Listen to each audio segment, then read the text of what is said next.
Derek stood in the grand hall of the Galactic Summit Station, watching delegates from 100 worlds negotiate trade agreements. The room buzzed with translated conversations, but his attention fixed on the commotion near the central table. A massive figure moved carefully between the seats, her violet skin gleaming under the station lights. She was enormous, nearly 9 feet tall, with broad shoulders and powerful limbs. Every step she took was measured, cautious, as if she feared breaking something. She was right to worry. The moment she tried to sit in one of the standard conference chairs, it collapsed with a loud crack. The alien female froze, her skin darkening to deep purple. Smaller delegates scattered, some muttering in their own languages. Derek felt his chest tighten at the shame on her face. While his fellow human diplomats whispered and pointed, he walked across the hall. He grabbed 2 reinforced cargo seats from the loading area and pushed them together near her position. "These should hold," he said, looking up at her.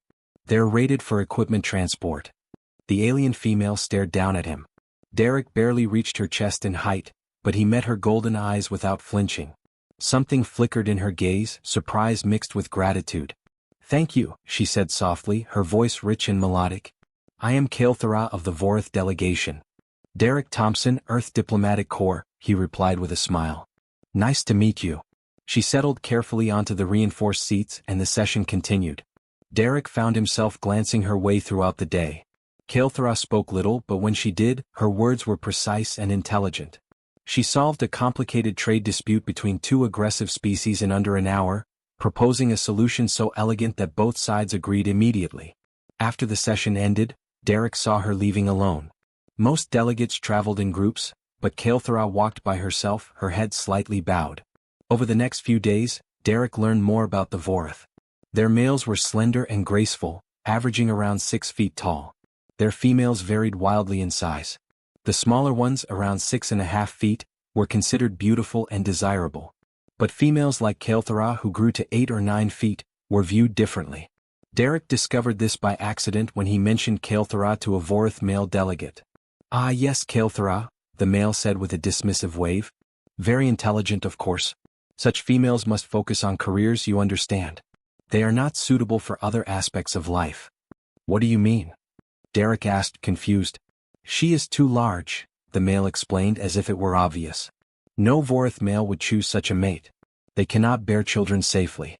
They are clumsy, break things constantly. It is unfortunate, but these things happen in our genetics sometimes." Derek felt anger rise in his chest, but he kept his expression neutral. "I see," was all he said. That evening he found Kael'thara on an observation deck, staring out at the stars. The deck was empty except for her. She stood with her hands pressed against the transparent barrier, her reflection ghostly in the glass. "Mind if I join you?" Derek asked. She turned, looking down at him with those golden eyes. "You are the human who helped me with the chairs." "Derek," he reminded her. "And yes." "Why did you help me?" she asked directly. "Others simply watched." "Because you needed help," Derek said, stepping beside her. "And because I hate seeing someone treated badly for no good reason." Kael'thara's expression softened. "You are kind. But there is a good reason by Vorath standards. I am defective." "Defective?" Derek frowned. "You solved that trade dispute in record time today. That was brilliant work." "I mean physically," she said quietly. "I am too large. Among my people this is considered a genetic flaw. Females should be smaller, more delicate. I am neither." Derek looked up at her, really looked at her. She was powerful and strong, yes, but there was grace in how she moved. Intelligence shone in her eyes. He saw nothing defective at all. "On Earth, humans come in all sizes," he said. "My sister is 6 feet tall. My best friend from university is 5'3". We don't think one is better than the other. They're just different." "But can they all have families? Live normal lives?" Kael'thara asked. "Of course," Derek said. "Size doesn't determine that for us." "It does for Vorath," she said sadly. "Females like me are told from childhood that we will never bear children. Our bodies are too large, the risks too great. We are encouraged to pursue careers and nothing else. To accept our limitations." Derek felt a surge of protectiveness toward this massive alien female who seemed so fragile despite her size. "That seems unfair." "Perhaps," Kael'thara said. "But it is our way." They stood together in silence for a while, watching ships come and go from the station. Finally, Kael'thara spoke again. "Thank you for speaking with me, Derek. Most avoid me unless business requires it. Their loss, Derek said simply. I'd like to talk more if you're willing. I find you fascinating. She looked startled. Fascinating? Yes, he said honestly. You're clearly brilliant. You're kind. And you're the only person I've met at this summit who seems genuine rather than playing political games. For the first time, Kael'thara smiled. It transformed her face, making her eyes shine. I would like that very much. The summit was supposed to last 2 weeks, but complications kept extending it. Technical issues, delayed delegations, new trade proposals that required additional negotiation. Derek found he didn't mind at all. Every evening he met Kael'thara on the observation deck. They talked for hours about everything and nothing. She told him about Vorath culture, their history, their art. He shared stories about Earth, about humanity's chaotic journey to the stars, about the diversity of his species. Humans fought wars over differences we considered important, Derek explained one night. Skin color, religion, which piece of land we came from. It took us a long time to realize that diversity made us stronger, not weaker. And now? Kael'thara asked. Now we celebrate it, Derek said. We learned that different doesn't mean lesser. Just different. Kael'thara was quiet for a moment. I wish Vorath thought that way. Maybe someday they will, Derek said. Change starts somewhere. As weeks passed, Derek realized his feelings for Kael'thara had grown into something deeper than friendship. He looked forward to their evening conversations more than anything else. Her laugh made his day brighter. Her insights challenged his thinking. Her presence simply made him happy. He noticed small things about her. How she ducked slightly when passing through doorways even when they were tall enough. How she always chose seats away from others, trying to take up less space. How she apologized constantly for things that weren't her fault. It broke his heart to see someone so amazing believe she was somehow less because of her size. One evening, 6 weeks into the summit, Derek made a decision. When Kael'thara arrived at the observation deck, he was already there holding a small container. What is this? She asked curiously. Chocolate, Derek said. From Earth. I thought you might like to try it. She accepted the piece carefully, her large fingers surprisingly delicate. When she tasted it, her eyes widened. This is wonderful, she said. I'm glad you like it, Derek said, his heart pounding. Kael'thara, I need to tell you something. She looked at him with those golden eyes, waiting.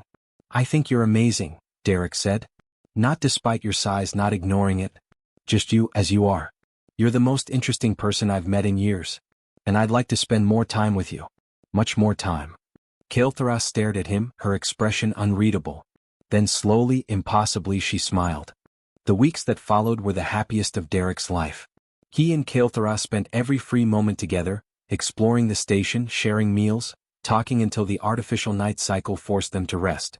She showed him Vorath music, strange and beautiful harmonies that made his chest ache. He taught her Earth card games, laughing when her large fingers struggled with the tiny cards. Other delegates noticed, of course. Humans whispered when Derek passed. Vorath delegates stared openly at Kael'thara, their expressions ranging from confusion to disapproval. Neither Derek nor Kael'thara cared much about the gossip. One evening, Derek took her hand as they walked along the observation deck. Her hand was twice the size of his, warm and strong. She looked down at their joined hands, then at him, her golden eyes soft. Derek, I must tell you something, she said quietly. Something important about my people. Whatever it is, we can handle it, Derek said confidently. They sat together on a reinforced bench and Kael'thara took a deep breath. Among Vorath, females like me face certain limitations. Medical limitations. I know you mentioned something about that before, Derek said. About bearing children. Yes, Kael'thara said, her voice pained. It is not just cultural prejudice, Derek. There are real dangers. Vorath females my size have different body structures than smaller females. Our medical experts have documented that pregnancy carries extreme risks for us. Many large females who have tried died in the process. Those who survived often lost their children. Derek felt his stomach drop. How extreme are the risks? Fatal in most cases, Kael'thara said bluntly. This is why our society discourages large females from pursuing romantic relationships. It is not just cruelty, though it often feels that way. It is based on medical reality. We cannot give our partners what smaller females can. And you're telling me this because? Derek asked, though he already knew the answer. Because I care for you deeply, Kael'thara said, her eyes glistening. More than I have ever cared for anyone. And that is exactly why this cannot continue. What? Derek stood up sharply. No. We're not doing this. Derek, please understand, Kael'thara said. You are human. Humans value family. You have told me stories about your nieces and nephews, how much you love children. I cannot give you that future. I would be condemning you to a life without children, without the family you deserve. First of all, you don't get to decide what I deserve, Derek said firmly. Second, humans build families in many different ways. Adoption, surrogacy, genetic engineering, or simply choosing not to have children. Family isn't just about biology. But you want children, Kael'thara said. I can see it in your eyes when you speak of them. I want you more, Derek said simply. Kael'thara, I'm falling in love with you. Actually, I think I already have fallen. And yes, maybe someday I'd like to be a father. But there are 1,000 ways to make that happen that don't require you to risk your life. Kael'thara stood, towering over him. Tears ran down her violet cheeks. You say that now, but in time you will resent me. You will see smaller females, ones who can give their partners everything, and you will regret choosing me. That's not true, Derek said desperately. Kael'thara, please don't do this. I must, she said, her voice breaking. Because I love you too much to trap you in a limited future. She turned and walked away, her large frame somehow seeming small and fragile. Derek stood frozen, his heart shattering. The next morning, Derek found official notices waiting. The Vorath delegation was being recalled. Political tensions on their homeworld required immediate attention. They would leave within 3 days. Derek tried to see Kael'thara, but she avoided him. She skipped their usual meeting spots, worked through meals, and when he finally cornered her in a corridor, she looked at him with such pain that he almost backed away. Please just talk to me, Derek said. There is nothing more to say, Kael'thara replied. I am returning home. You will continue your diplomatic work. This is for the best. How is breaking both our hearts for the best? Derek demanded. Because a broken heart heals, Kael'thara said. But regret and resentment poison everything they touch. I will not let that happen to what we have shared. That evening, Derek sat alone on the observation deck, staring at nothing. His colleague Sarah found him there. I heard about the Vorath leaving, she said gently. I'm sorry, Derek. She's pushing me away because she thinks she can't give me children, Derek said bitterly. As if that's all that matters in a relationship. Sarah sat beside him. Did you know that my wife and I can't have biological children together? She had cancer years ago. We adopted our daughter. She's the light of our lives. Biology doesn't define family, Derek. I told Kael'thara that, Derek said. She won't listen. Then make her listen, Sarah said firmly. If you love her, fight for her. Derek spent the next 2 days researching frantically. He contacted medical experts on Earth, asking questions about Vorath biology.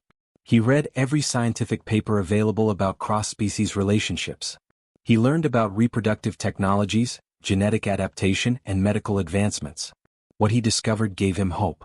On the final day before the Vorath delegation departed, Derek forced his way into their section of the station. Guards tried to stop him, but he simply refused to leave. I need to speak with Kael'thara, he insisted. It's urgent. Finally, she appeared, looking exhausted and sad. Derek, please do not make this harder.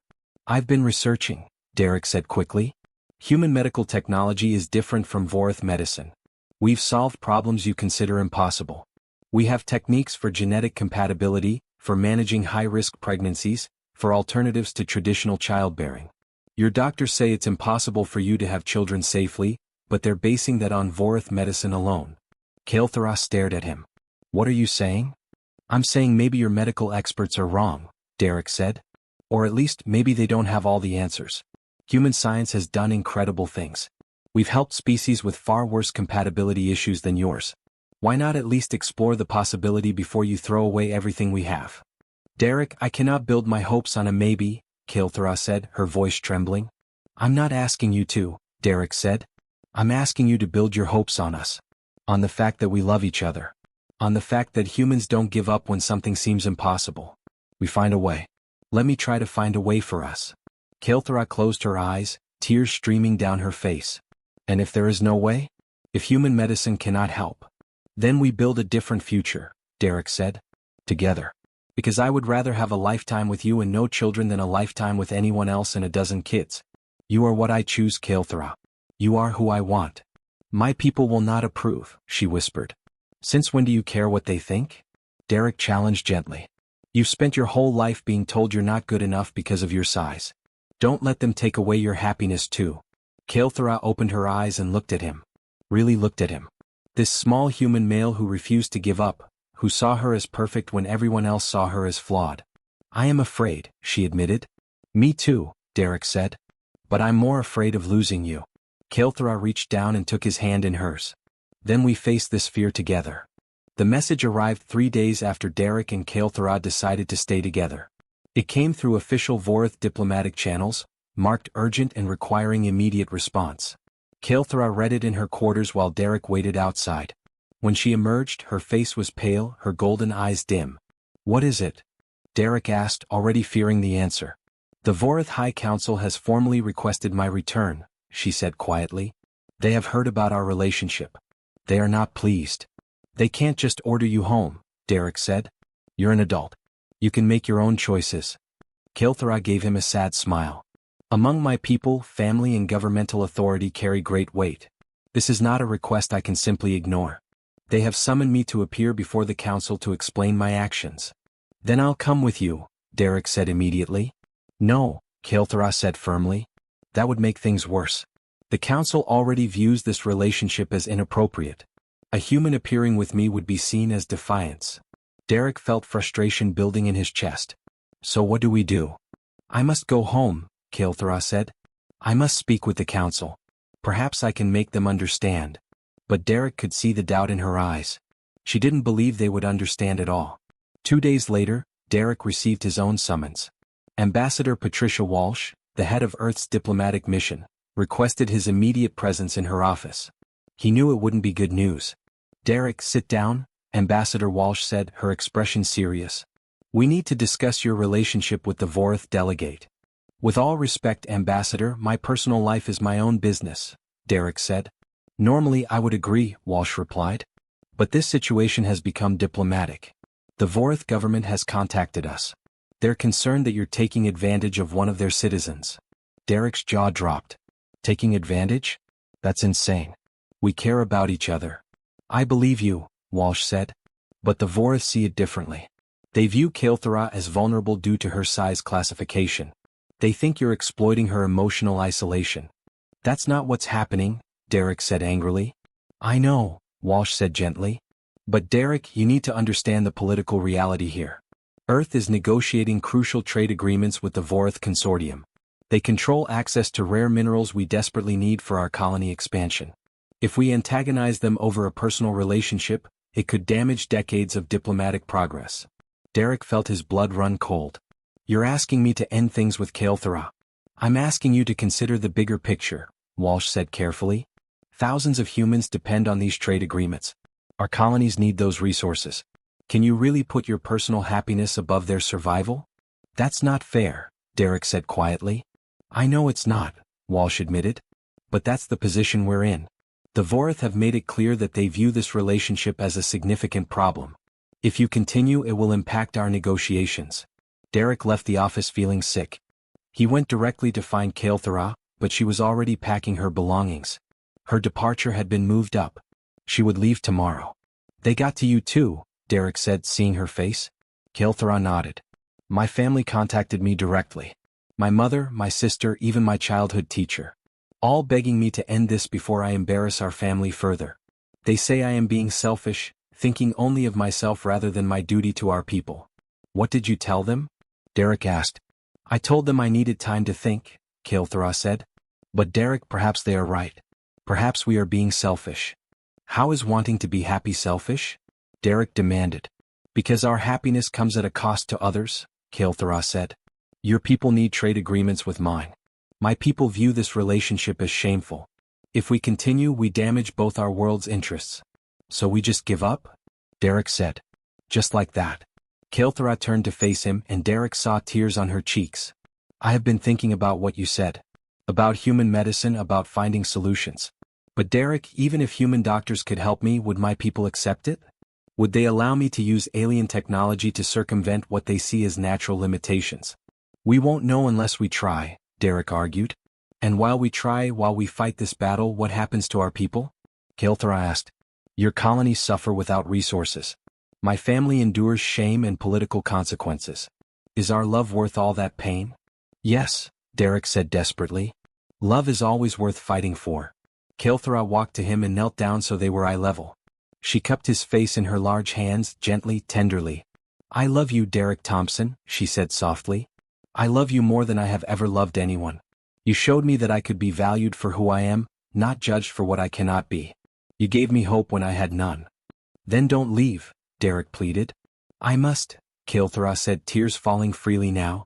Because I love you too much to let you sacrifice your career, your people's needs, for me. You have a bright future in diplomacy. You can help so many people do so much good. I will not let you throw that away. You're not listening to me, Derek said, his own eyes burning with tears. I don't want any of that without you. You say that now, Kael'thara said. But in time you will see I was right. You will find someone else, someone who can give you everything without complication. Someone your own size, your own species. Someone who doesn't create diplomatic incidents just by loving you. I don't want someone else, Derek said. I want you. Kael'thara kissed him then, gentle despite her sighs. It was a goodbye kiss and they both knew it. I will always treasure what we shared, she whispered. But this is where our path ends. I'm going home tomorrow. Please do not come to see me off. Let us end this here with this moment, rather than with more tears at a departure gate. Kael'thara, please, Derek said, but she was already standing, already moving toward the door. Be well, Derek, she said without turning around. Find happiness. You deserve it. Then she was gone. Derek stood alone in her quarters, surrounded by the few belongings she'd left behind. A data pad with Vorath poetry. A scarf she'd worn. Small things that now felt monumentally important. He sank to the floor, his back against the wall, and let himself cry. The next morning, Derek woke early despite having barely slept. He knew Kael'thara's ship departed at dawn. Despite her request, he went to the observation deck that overlooked the departure bays. He watched her ship prepare for launch. Watched the Vorath delegation board. Watched the vessel power up its engines.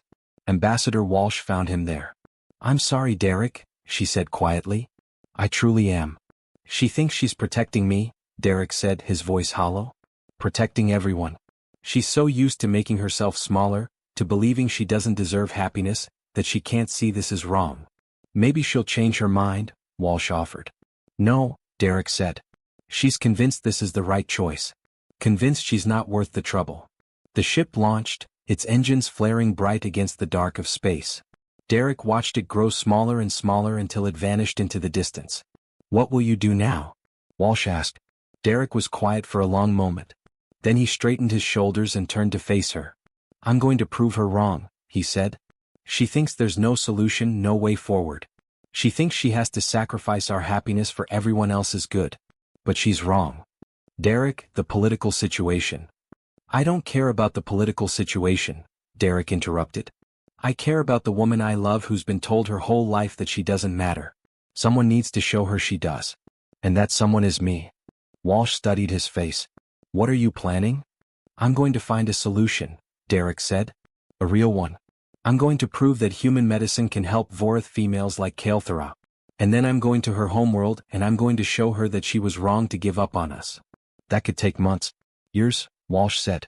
I don't care how long it takes, Derek said firmly. She's worth it. Derek threw himself into research with an intensity that worried his colleagues. He barely slept, working through nights in his quarters, contacting medical facilities across human space, reading every scientific paper on Vorath biology he could find. The problem was clear.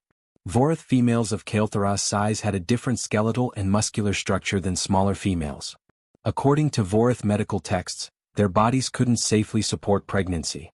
The stress on their systems was too great, the risks of complications too high. But Derek kept digging deeper. He noticed something strange in the Vorath medical literature. Their reproductive medicine hadn't advanced significantly in nearly 200 years. They used the same techniques, the same approaches, the same conclusions their ancestors had reached. Human medicine, on the other hand, had exploded with innovation in the past century. Genetic therapy, artificial wombs, cellular regeneration, hormonal balancing techniques that would seem like magic to earlier generations. Derek contacted Dr. Sarah Chen at the New Singapore Medical Institute, one of humanity's leading reproductive research centers. I need your help with something unusual, Derek told her over the video call. It involves alien biology.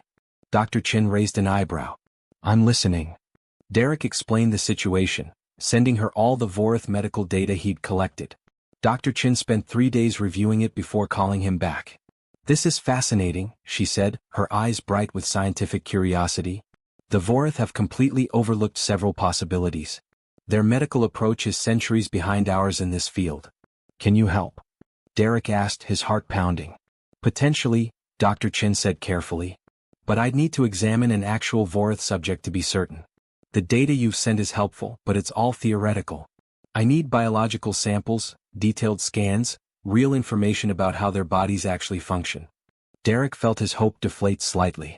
Getting a Vorath to agree to that might be difficult. Then we work with what we have, Dr. Chin said.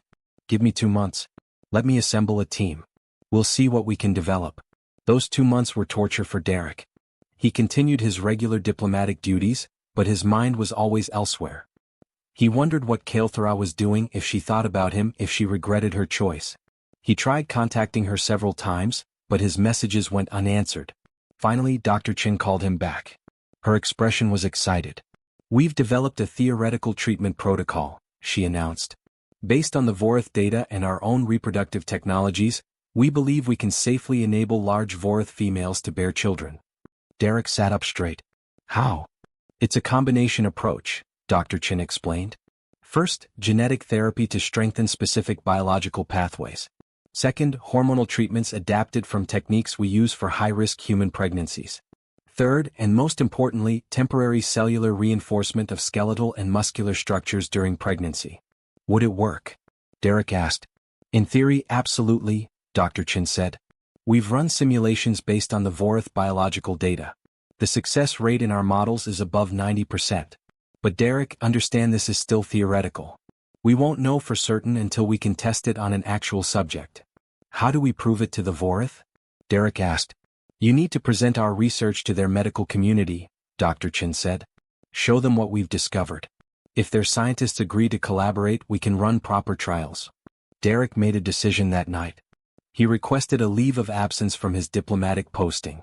Ambassador Walsh tried to talk him out of it. Derek, the Vorath have made it clear they don't want human interference in this matter, she warned. I'm not asking for permission, Derek said politely but firmly. I'm taking personal leave to travel to the Vorath homeworld. What I do there is my own business. Walsh sighed. You're risking your career for this. My career doesn't mean anything without her, Derek said simply. 3 weeks later, Derek stood on the surface of Vorath Prime, the homeworld of Kael'thara's people. The planet was beautiful, with violet skies and towering crystal formations that caught the light of their red sun. He'd spent those 3 weeks learning Vorath protocol, studying their government structure and preparing his presentation. Dr. Chin had provided him with comprehensive research data, visual simulations and projected outcomes. Getting an audience with the Vorath Medical Council had been difficult. Derek had used every diplomatic connection he had, called in favors, and finally resorted to showing up at the council hall and refusing to leave until they saw him. The council chambers were impressive, with high ceilings designed for tall Vorath. Derek felt small as he stood before 7 council members, all of them regarding him with suspicion.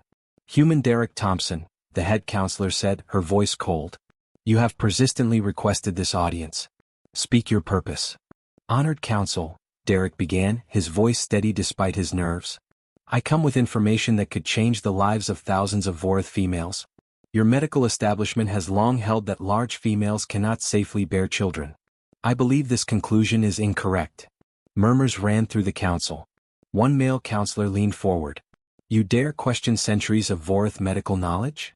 I question whether your medical knowledge has kept pace with possibility, Derek said carefully. Human reproductive medicine has advanced significantly in recent decades. We have developed techniques that your people have not explored. Alien techniques, another counselor said dismissively. What works for humans may not work for Vorath. That's why I'm proposing collaboration, not replacement, Derek said. Allow me to present my research. If your scientists find flaws in it, I will accept that. But if they find merit, imagine what it could mean. The head counselor studied him for a long moment. Very well. Present your findings. Derek activated the holographic display he'd brought. Charts and diagrams filled the air, showing Vorath biology alongside human medical innovations. He explained Dr. Chen's approach in detail. The genetic therapies that could strengthen cellular structures. The hormonal treatments adapted from human medicine. The temporary reinforcement procedures that would support a body through pregnancy. The council members listened, their expressions shifting from dismissive to interested to genuinely engaged. These simulations, one female counselor said, pointing at the data. They show a 92% success rate? Based on available Vorath biological data, yes, Derek confirmed. However, actual trials would be needed to confirm these results. And why do you bring this to us? The head counselor asked. What do you gain from this? Derek took a breath. I love a Vorath female. One who was told all her life she could never have a family because of her size. She left me because she believed she couldn't give me a future. I want to prove to her and to all females like her that they were told a lie. That they deserve the same chances as anyone else. The council chamber fell silent. Finally, the head counselor spoke. You would share this technology freely? Ask nothing in return? I ask only that you consider it seriously, Derek said. Test it. Study it. If it works, use it to help your people. That's all I want. The counselors conferred among themselves in low voices. Finally, the head counselor turned back to Derek. We will assemble our top medical researchers to review your data. If they find merit in your proposal, we will consider a collaborative research program. However, this does not change our position on your relationship with Kael'thara. I understand, Derek said, though his heart sank slightly. Where is she? He asked. May I at least see her? The head counselor's expression softened slightly. She has returned to her family home in the northern province. Whether she will see you is her choice, not ours. Derek bowed respectfully. Thank you for your time and consideration. As he left the council chambers, Derek felt exhaustion wash over him. He'd done what he came to do. The research was in the hands of Vorath scientists. Now came the hardest part. He had to find Kael'thara and convince her that their story wasn't over. The northern province of Vorath Prime was covered in silver forests, trees with metallic leaves that chimed softly in the wind. Derek hired a transport to take him to the coordinates he'd been given for Kael'thara's family home. The house was large, built for Vorath proportions, with sweeping architecture that reminded Derek of ocean waves frozen in stone. He stood at the entrance for a long moment, gathering his courage, then pressed the door chime. A Vorath female answered, slightly smaller than Kael'thara but with the same golden eyes. Her sister, Derek realized. You are the human, she said, not unkindly. Derek. Yes, he said. I've come to see Kael'thara. Is she here? The sister hesitated. She's in the garden. But I should warn you, she is not the same as when she left the station. Coming home has been difficult for her. Please, Derek said. I just need to talk to her. The sister stepped aside, gesturing toward a path that led around the house. Derek followed it to a vast garden filled with crystalline flowers that glowed faintly in the fading light. Kael'thara sat on a bench near a fountain, her back to him. Even from behind, Derek could see the slump in her shoulders, the defeated posture. It broke his heart. Kael'thara, he said softly. She turned sharply, her eyes widening. Derek? What are you doing here? I came to find you, he said, walking closer. I came to show you something. Derek, we talked about this, Kael'thara said, standing. I made my choice. You should not have come all this way. I presented research to your medical council today, Derek said. Research that proves large Vorath females can safely have children using human medical techniques. Kael'thara froze. What? Derek explained everything. Dr. Chen's work, the theoretical treatments, the simulations showing over 90% success rates. Kael'thara listened, her expression shifting from disbelief to hope to fear. Even if this works in theory, she said when he finished, that does not mean it will work in practice. Medical trials take years. I know, Derek said. But it's hope, Kael'thara. Real scientific hope. You left me because you thought there was no future for us. But there is. We just have to be brave enough to reach for it. And if the trials fail? Kael'thara asked, tears forming in her eyes. If this hope proves false? Then we build a different future, Derek said, taking her hands in his. We adopt. We use surrogates. We choose not to have children at all. I don't care which path we take as long as we take it together. Kael'thara pulled her hands away, turning from him. My family has suffered because of our relationship. My mother faces questions from neighbors. My sister lost a potential marriage prospect because our family is seen as disgraceful now. How can I ask them to endure more? By showing them that you deserve happiness too, Derek said firmly. Kael'thara, you've spent your entire life making yourself smaller, trying not to take up space, believing you don't matter as much as others. When does it end? When do you get to choose yourself? I am afraid, Kael'thara whispered. So am I, Derek admitted. But I'm more afraid of a life without you in it. Kael'thara turned back to him, her golden eyes searching his face. You truly traveled across space, faced my government, presented research to my medical council, all for me? Yes, Derek said simply. Because you're worth it. Because we're worth it. Kael'thara closed the distance between them and pulled Derek into her arms, lifting him off the ground. She held him close, her body shaking with sobs. I love you, she said. I love you so much it terrifies me. I love you too, Derek said, holding her as tightly as he could. Now please, can we stop running from this? 3 months later, the Vorath Medical Council announced their findings. After rigorous testing and review, they confirmed that human reproductive techniques could indeed be adapted for large Vorath females. They approved a joint research program with human medical institutions to develop and test the treatments. Kael'thara volunteered to be part of the first trial group. Derek stood beside her through every medical examination, every treatment session, every moment of uncertainty. 6 months after that, Derek and Kael'thara were married in a ceremony that blended both their cultures. Human friends stood beside Vorath family members. Ambassador Walsh attended, having long since forgiven Derek for his unauthorized trip. Dr. Chin came as well, eager to witness the union her research had helped make possible. The Vorath Council, seeing the success of the medical program, had softened their stance on cross-species relationships. The trade agreements with humanity were actually stronger now, built on a foundation of scientific collaboration rather than simple commerce. 2 years passed.